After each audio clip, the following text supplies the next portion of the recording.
Please welcome back Lucky McKee.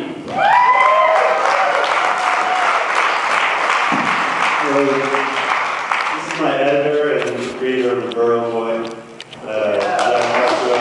This is my producer, Andrew Bannon. Any questions? Yeah, where did you find Polly, and did she do all of her own voice? And, yeah, there's no ADR in the movie at all. All that is production sound. That's all her. Tell them more about Polly. Polly and I had worked on a movie that I had made called Offspring. And so when I, had finished directing it, I was blown away by her performance in the movie, and I was like, had been introduced to Lucky McKee a couple years before. And so I immediately was like, wow, she needs to have a movie around her, but I want somebody amazing to direct this film. So I called Lucky, said, dude, come to New York, I want you to see this film we just made. And Jack Ketchum, who wrote the script and the book with Lucky, had written the script for Offspring, had worked with Polly on that. And so Lucky came to New York, they watched the movie, and the film I directed was pretty much this like 82-minute screen test for this character that was just like jumping off the screen. And so Lucky responded to the material, and I immediately was just blown away that he and Jack Ketchum were going to work together and write this book and develop that character further. So it was like a real exciting thing for me to get to work with someone who I've been like a fan of since, I've been watching horror movies since May, so. That was good. What inspired this film? What inspired this film? The previous story and thinking about, what direction could I take it without being repetitious. The news, the 6 o'clock news. What True Goes the Wild Child was something I was thinking about. First Blood, Stallone film. Lots of different inspirations. Everybody's just like, okay. Yes, sir. Talk a little bit about the music and what all the things about. Yes. Yeah, that's Sean Spillane. He's a hell of a songwriter. He just left. He couldn't be here. Horror films in general have score and a lot of stingers and all these jump sounds and stuff like that. And I just wanted to do something different. I wanted songs, and it was really unique the way we approached this. Sean actually came out during production while we were shooting the film and recorded all the songs while, so he could feed off the energy of the film that he made. And he wrote most of the stuff actually while we were shooting the film. I just thought it would just give it a different emotional sort of feeling. I just wanted to do something different. But I'm very, very, very happy with the way it came out because I think the music tells a lot of the story. So.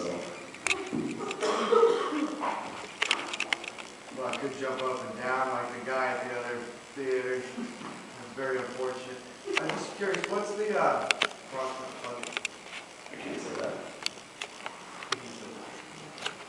Anybody else? What was your question? He asked what the budget of the film was, and I said I can't tell him that. You were there?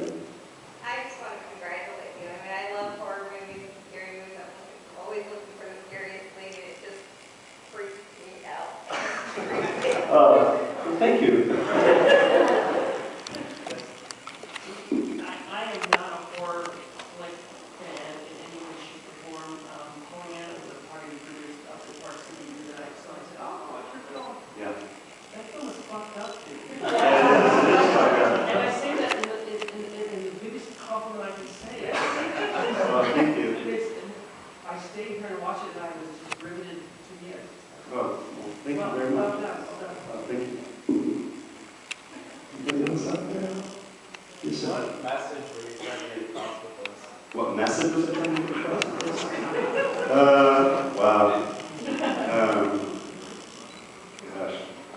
What message was I trying to get across? Just that we live in a fucked up world,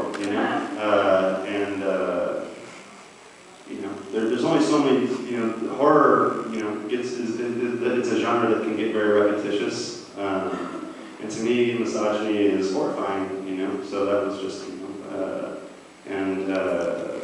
a man, having this sort of control over all the women in his life, it's just something that scares me.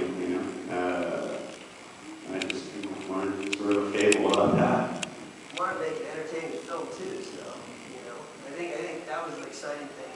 As a producer, reading the script is being like everyone was kind of sitting on the edge of their seats, you know, when you read the script and the book even, it just rips right off the page. And so to see that translated from script to screen was a really cool process, especially as a producer. It's like, how does one do that and work within the confines of what we're working with and really honor the material, the subject matter. And you know, it's really cool working with Lucky because he's very specific, and it's almost like watching an operation when you watch this film. You know, everything is so specific and so detailed that you're engaged from the beginning, the moment that, you know, Cleek captures a woman and even, you know, the wolf baby scene in the cave, which was crazy if that happened. So that was real too.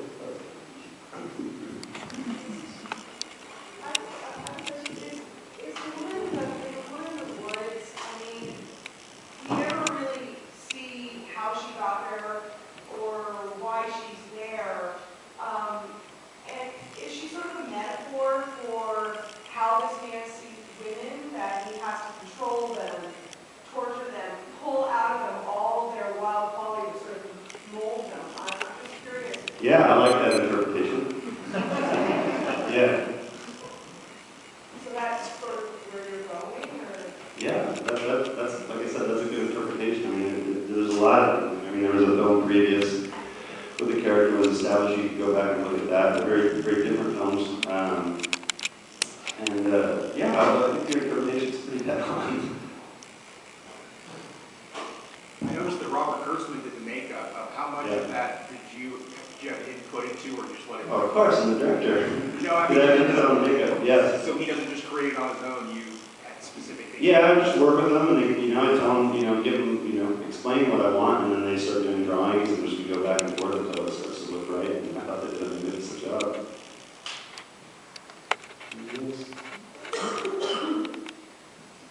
Where can we find the exciting conclusion of Burger Boy? It's coming.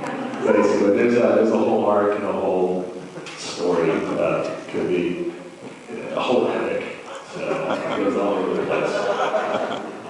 But it's in the works. Yeah, if you want to stay up to date with the Burger Boy, you can like him on the Facebook thing they have out there. He's got a website and whatnot. So that's one way to keep in touch.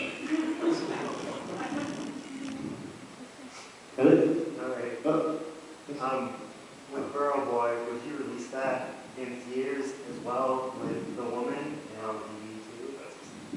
I'd like to, you know, I'd like it's just, you know, I wanted to bring back that old tradition of having a short before the film. Pixar does it. Maybe in a slightly different way. But yeah, we'll just have to see how it shakes out, and I'm just glad I was able to, you know, have Zach present me to the festival. It's just really cool. Okay, in the back? Yeah, I heard there was a really interesting first Q&A. Can you tell us what happened there? I've done plenty of interviews that you can find on the internet where I talked about that. It was very upsetting, you know, less, you know, because the guy went off on me in the movie and all that, then this girl actually almost really hurt herself trying to get out of the theater, and she passed out. And she went down right behind me, and she went down hard, you know. So that was very, very upsetting. You know, I want to freak people out, but I don't want to hurt them. Could be very useful in the marketing, though, you know. Yeah, evidently so. There's people are really watching it on YouTube, aren't Yeah, it's all over the place. they? Yeah, it's crazy. They even got him after he was leaving too, with his wife. Yeah, I've seen all of that. You know, obviously, you know, it's been very fascinating the way it's all been playing out. But I obviously touched a nerve with the gentleman. But you know, I mean, it's a story about abuse. You know, I mean, Why did you leave halfway through? yeah, I mean, that's my thing. You know, it's like if you don't dig it, you know, I mean, you know, maybe do a little research on the filmmaker and you know, the later before you come and see the film, because I like to do crazy shit.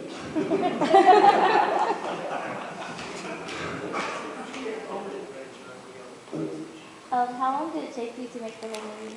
How long did it take us? Well, I had worked on it for 2 years. We started prep it right just before Christmas. We finished it. So it was really fast, actually. It's the fastest production we've ever had. We shot 4 6-day weeks, and so 24 days. Yeah. In the back.